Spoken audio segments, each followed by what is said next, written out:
ओम शांति।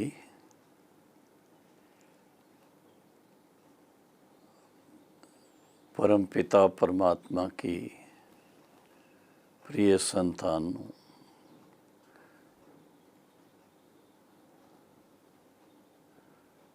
प्रिय बहनों और भाइयों, विशेषकर जो ईश्वरी ज्ञान और सहज राजयोग के अभ्यास में अपना समय दे रहे हैं और उसको अपने जीवन का अंग बना के चल रहे हैं, विशेष उन भाई बहनों को मैं बहुत बहुत बधाई देना चाहता हूँ, क्योंकि वर्तमान समय चारों तरफ का जो वायुमंडल है वो बड़ा ही विचित्र वायुमंडल है। कुछ ऐसी बातें सबके सामने आ रही हैं जिससे कि बहुत ही उथल पथल चारों तरफ देखने में आती है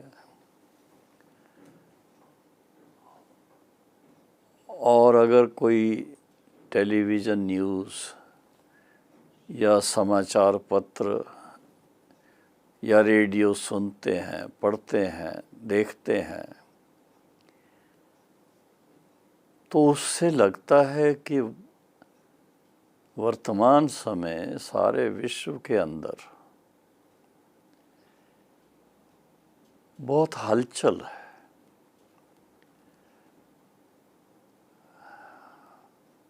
भारत के अंदर हम देख रहे हैं, भारत में भी माहौल बड़ा एक विचित्र स्वरूप लेता जा रहा है।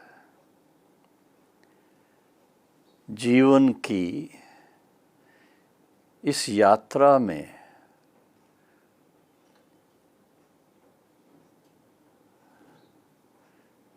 अस्थिरता एक अंग बन चुका हुआ है। हम अपना स्थिर जीवन बना के रखें, शांति में रहें, प्रेम से चलें, जिससे कि मन खुश रहे, जीवन जीने का आनंद आए। लेकिन देखा गया है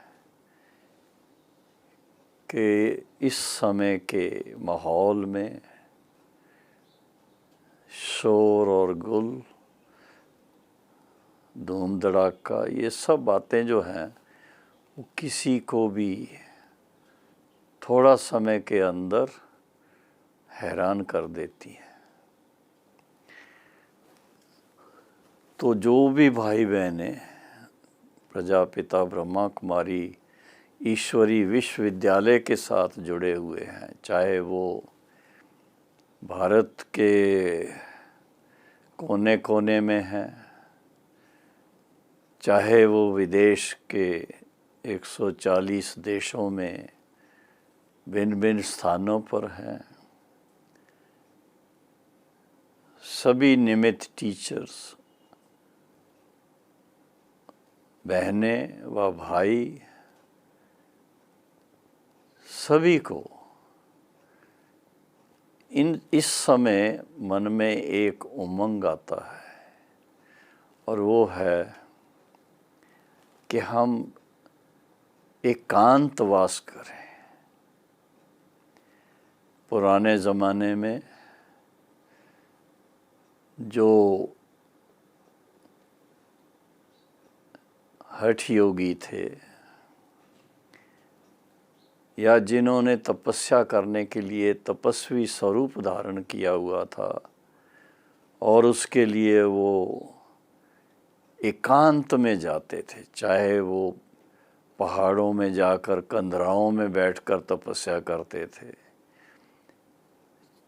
पहाड़ों की चोटी पर बैठ कर के तपस्या करते थे या किसी वृक्ष के नीचे बैठ कर के तपस्या करते थे। तो देखा गया कि एकांत में जब बैठते हैं तो कहाँ बैठ रहे हैं, वहाँ का माहौल कैसा है, वहाँ का वायुमंडल कैसा है, ये सब बातों को देखना पड़ता है। अगर प्रकृति का साथ है, चारों तरफ हरियाली है और फल फूल, ऐसा कोई बगीचा है, कभी कभी तो ऐसा भी होता है कि कई प्रकार के वैरायटी गुलाब के रंग बिरंगे फूल, उसके भी बगीचे बनते हैं। लेकिन देखने में आता है कि ऐसा कोई छोटा सा स्थान हमारे तपोवन में जैसे निमित हमारे भरत भाई ने बड़ा सोच विचार करके मेहनत करके एक छोटा स्थान ऐसा बनाया हुआ है जिसको चारों तरफ बहुत अच्छे ऑक्सीजन देने वाले पेड़ भी हैं, बैठने का भी बड़ा सिंपल सा स्थान बनाया हुआ है, आराम से बैठ सकते हैं। और वहाँ पर बैठने से और कोई आवाज़ नहीं आती है, चिड़ियों की आवाज़, दूसरे पक्षियों की आवाज़ बीच बीच में थोड़ी सुनने को मिलती है, और नहीं तो बिल्कुल साइलेंस, बहुत शांति का स्थान बना हुआ है। तो ऐसे ही अगर हम थोड़ा एकांत में बैठकर एक लक्ष्य रखते हैं कि हमें अपने मन को एकाग्र करना है। एकाग्रता मन की होती है। ये ज़रूर है कि जब मन एकाग्र करेंगे तो शरीर भी आराम से एक टिक होकर के बैठेगा, और उस समय हमारी जो भावात्मिक स्मृति है वो बहुत स्वाभाविक, जो आत्मा की नेचर है उसके अनुकूल हो जाती है। व्यक्ति देह और देह के सभी संबंधों से मन को न्यारा कर लेता है, अपने स्वरूप में स्थित हो जाता है। और स्वरूप तो सभी जानते हैं, देह से थोड़ा न्यारा, आत्म भाव में। आत्म बोध है तो उस पर आधारित आत्म भाव, और आत्म भाव में जब होते हैं तो जो आत्मा का अपना निजी गुण है उसमें स्थित हो जाते हैं। आत्मा का निजी गुण ही है शांत स्वरूप। आप सोचेंगे सारा दिन तो हम एक्शन में रहते हैं, कारोबार में रहते हैं, वहाँ तो शांति का अनुभव करना मुश्किल है। हाँ, बिल्कुल ठीक बात है। इसलिए विशेष अभ्यास के लिए एकांतवास चाहिए। मैंने देखा है कई भारतवासियों के घरों में, खासकर साउथ इंडिया की तरफ, घर घर में अपने बंगले के अंदर या अपने घर के अंदर एक छोटा सा स्थान बनाया होता है जिसको वो भगवान का स्थान मानते हैं, और वहाँ पर अपने इष्ट देव की मूर्ति या उनके चित्र वो रखते हैं, अगरबत्ती जलाते हैं, दीपक जलाते हैं, और रोज़ आराम से बैठ कर के अपने मन को बिल्कुल शांत कर देते हैं। जब वहाँ बैठ कर के शांति के अनुभव में खो जाते हैं, और उसमें भी खासकर जो ज्ञानवान आत्माएं हैं, जिनको इस बात का ज्ञान है कि जब हम एकांत में बैठकर योग युक्त हो जाते हैं तो हमारा मन परम पिता परमात्मा के उस दिव्य ज्योति स्वरूप के ऊपर टिक जाता है।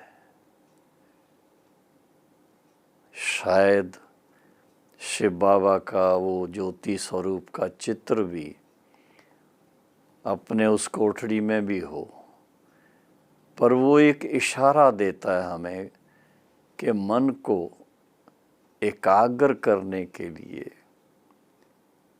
हमें मन को कहाँ टिकाना है। उसको एक ऐसा शुभ संकल्प चाहिए, और वो संकल्प है अपने आप को याद दिलाना कि हम ज्योति स्वरूप आत्मा हैं, और परम पिता परमात्मा भी ज्योति स्वरूप है।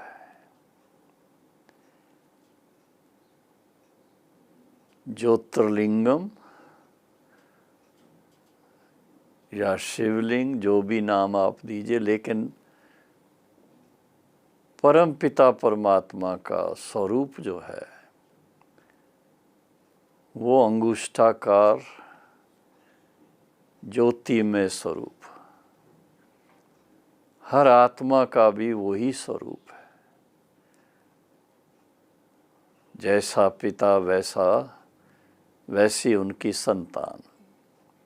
तो हम आत्मा भी इस भाव में जब बैठ करके और इस ख्याल में खो जाते हैं, अपने आप को जैसे ज्योति स्वरूप परम पिता परमात्मा के संग में देखते हैं, और कोई दूसरा संकल्प मन में नहीं, एक ही संकल्प, आप और बाप, उसमें सब कुछ आ जाता है। जैसे बीज के अंदर सारा वृक्ष होता है, इसी तरह से इस तरह के ईश्वरी याद में शांति भी समाई हुई है, शक्ति भी समाई हुई है। और फिर इसमें अगर हम अच्छी तरह से समय दे सकते हैं तो देखेंगे कि आत्मा में, साइलेंस में क्या परिवर्तन हो रहा है। आत्मा शिव बाबा के संग के रंग में जब रंग जाती है तो आत्मा पावन बनती जाती है। उसका जो जन्म जन्मांतर का कोई पास्ट का हिसाब किताब है वो भस्म हो जाता है और आत्मा बिल्कुल न्यारी और प्रभु की प्यारी बन जाती है। ये अनुभव व्यक्ति को इंस्पायर करता है, उमंग में लाता है कि शांति का जो पॉजिटिव एक्सपीरियंस है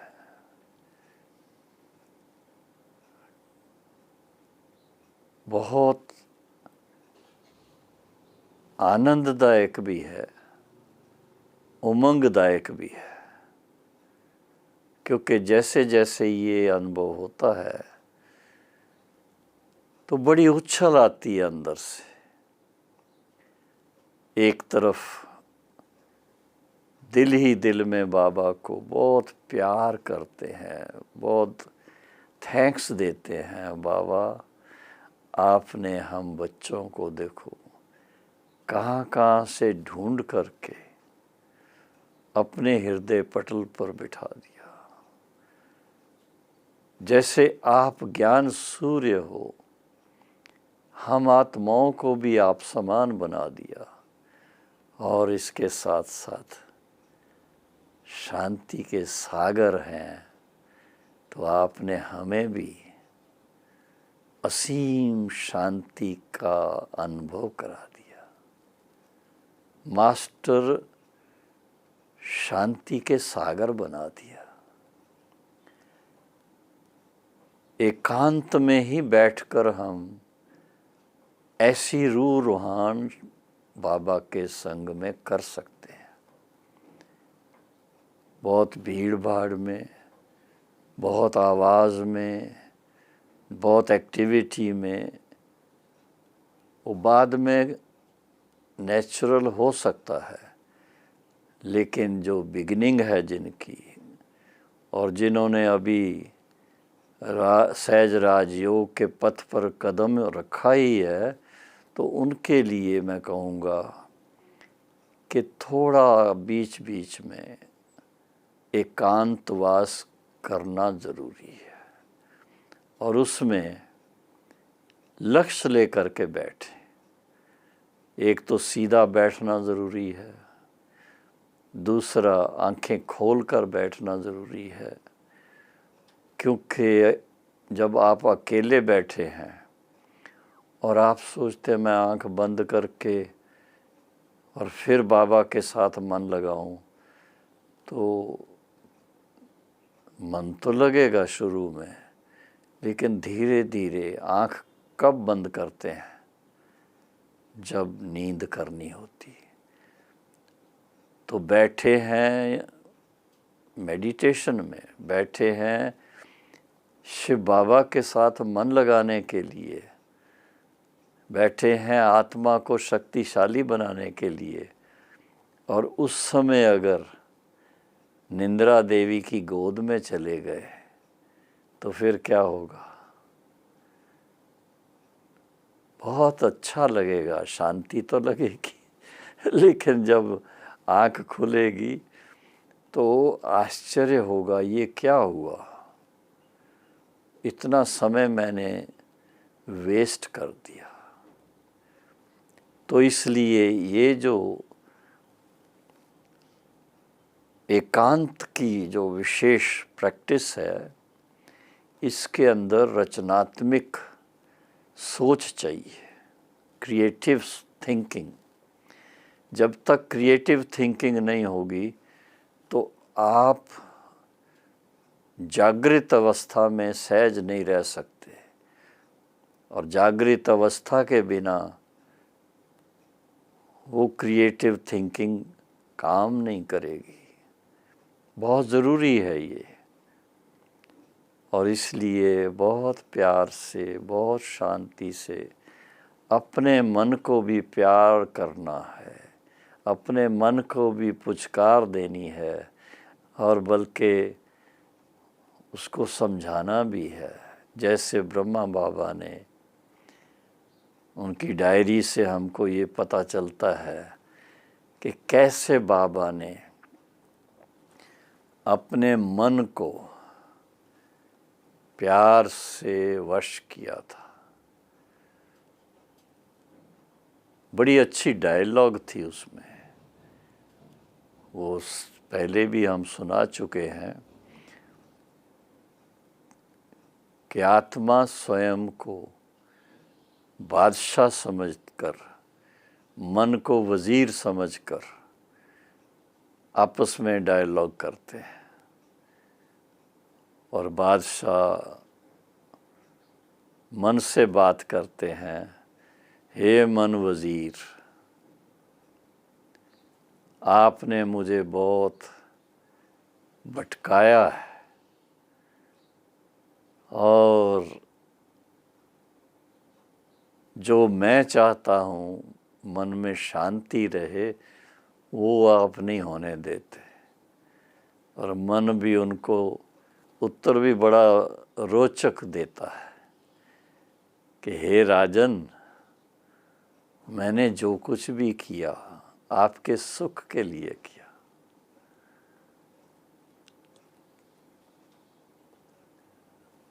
तो आत्मा फिर उनको प्यार से कहती है, नहीं, मैंने एक राजा को देखा है।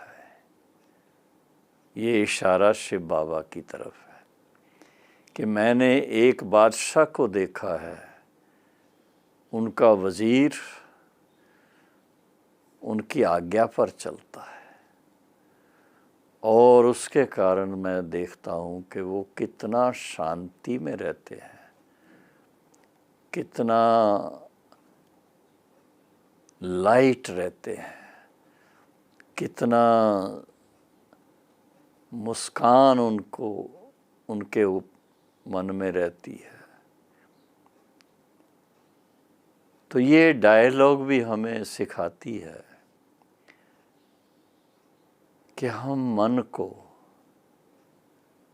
कोसे नहीं, डांटे नहीं, उसको बदमाश शब्द ना कहें कभी, क्योंकि मन तो मेरा ही है ना। तो मन को बहुत प्यार से,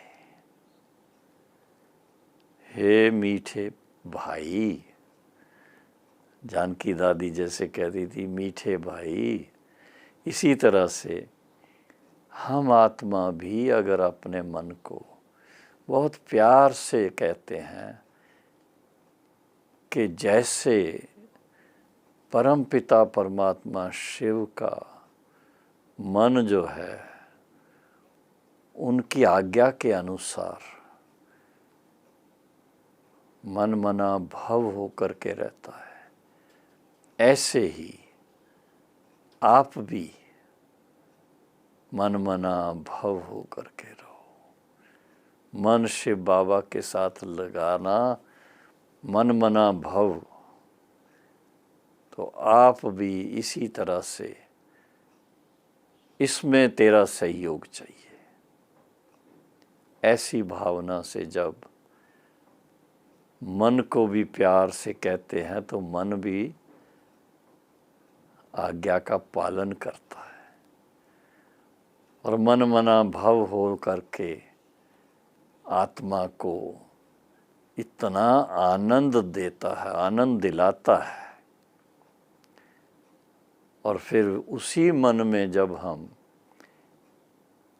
उस अनुभव को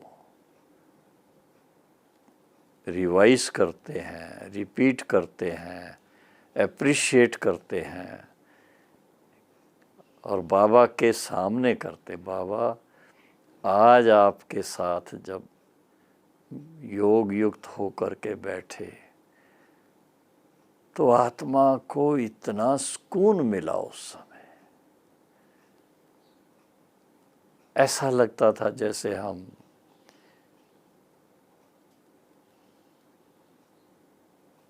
उड़ते उड़ते आपके पास परम धाम में पहुंच गए।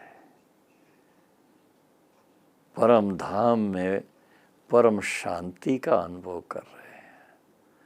परम धाम में परम पवित्रता का अनुभव कर रहे हैं।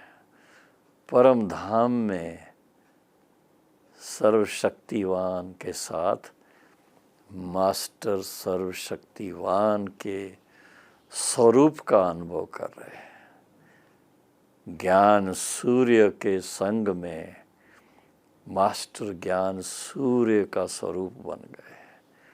तो इस तरह से जब हमारी थॉट सिस्टम जो है वो उस अनुभव को एप्रिशिएट करती है, तो देखा गया कि उससे और गहराई का अनुभव होता है और उसके अंदर हम जैसे सागर के तले तक जा रहे हैं या आकाश के बेहद में जा रहे हैं। और ज्ञान सूर्य की जो किरणें हैं वो न सिर्फ हमें इतना शक्तिशाली बना रही हैं बल्कि उसकी शक्ति से सारे यूनिवर्स को मदद मिल रही है। तो ये विशेष ये अनुभव कब हो सकता है? जब आप एकांतवास करें। और एकांतवास में थोड़ी एक दो बातों का ये ध्यान चाहिए। हमारे भाई बहनें कई कान के ऊपर गीत बजने वाली ऐसी साधन लगा करके समझते हैं हम एकांतवास करेंगे, बाबा को याद करेंगे, उसमें खो जाएंगे। लेकिन नहीं, वो गीत जो है, गीत के शब्दों में मन चला जाएगा। जो आप करना चाहते हो वो साइलेंस में होता है। साइलेंस में रहेंगे और प्रकृति की गोद में अपने आप को रखेंगे तो आप देखेंगे उससे कितना आपको एकाग्रता का आनंद आता है। और एकांत में ही वो हो सकता है, एकांत के बिना मुश्किल है।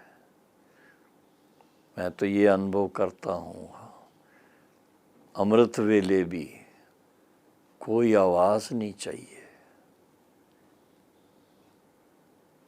बिल्कुल उस समय जैसे बाबा खुद कहते हैं, मैं जो हूँ, जैसा हूँ, मुझे मेरे यथार्थ रूप में जानकर मेरे साथ योग युक्त होने का अभ्यास करेंगे तो जो प्रयग योगी मेरे साथ इस तरह से योग लगाएंगे वो मेरे परम धाम को प्राप्त करेंगे। तो प्रैक्टिकल फील होता है परम धाम क्या चीज़ है। कहते जहाँ पर सूर्य चांद तारागण की लाइट नहीं पहुँचती, लेकिन वहाँ की अपनी लाइट, गोल्डन रेड लाइट, उसमें हम इतने शक्तिशाली चमकते हुए तारों की तरह, लेकिन निज स्वरूप में स्थित परम धाम का निवासी होने से परम आनंद का अनुभव करते हैं। एकाग्रता बहुत ज़रूरी है, पर एकाग्रता में भी देखा गया कि मन को नियंत्रित करने का बहुत सहज तरीका है कि मन को धीरे धीरे शुभ संकल्प दे करके उसकी अनुभूति में चले जाना, और जो अनुभूति करते हैं उसकी फिर एप्रिसिएशन करना, और एप्रिसिएशन करके फिर अभ्यास में चले जाना, और वो अभ्यास फिर और गहराई का अनुभव कराता है। और ऐसे करते करते आप देखो एक ऐसी स्थिति आती है जो आप और बाप दोनों आपस में इतने समीप नज़र आते, इतने समीप नज़र आते, और इतना अतीन्द्रिय सुख के अनुभव में होते हैं। वो है एकांत और एकाग्रता का फल। ये जो तपस्वी, हाँ, बाबा ने देखो कितने अच्छे नाम दिए हुए हैं, तपस्वी कुमार, तपस्विनी कुमारी। ब्रह्मा कुमारी मीन्स तपस्विनी कुमारी, ब्रह्मा कुमार मीन्स तपस्वी कुमार। तपस्या करने से ही अनुभव होगा। और हम कितने भाग्यशाली हैं कि इस पुरुषोत्तम संगम युग पर स्वयं पिता परमात्मा इस धरा पर आकर हम आत्माओं को, अपने सिकिलदे बच्चों को खुद गाइड कर रहे हैं, ज्ञान की शिक्षा दे करके, सहज राजयोग का अभ्यास कैसे करना है उसका सहज तरीका बता करके, और अपने दिल तख्त पर हमें बिठा करके ऐसी ऊंची साधना के आनंद में ले जाते हैं। तो दिल तो होती है कि ये सुनाते रहें और उसका आनंद लेते रहें, ये सुनाते रहें और आनंद लेते रहें, ताकि आप भी सुनने वाले भाई बहनें उसमें चले जाएं, उसका आनंद प्राप्त करें। ये बहुत अमूल्य अनुभव है, और इसमें जब आप अच्छी तरह से अनुभवी बन जाएंगे तो आपको मेहनत नहीं करनी पड़ेगी। तब आपको लगेगा सचमुच शिव बाबा आकर के हमको जो सहज राजयोग का रास्ता बताते हैं, ये प्रैक्टिकली इतना सहज है, सरल है, प्रैक्टिकल है। तो आप जितना हो सके एकांत का थोड़ा स्थान कोई बना के रखें, और उसमें बिल्कुल एकाग्रता से बाबा के समीप अपने आप को विराजमान कर दें। ओम शांति।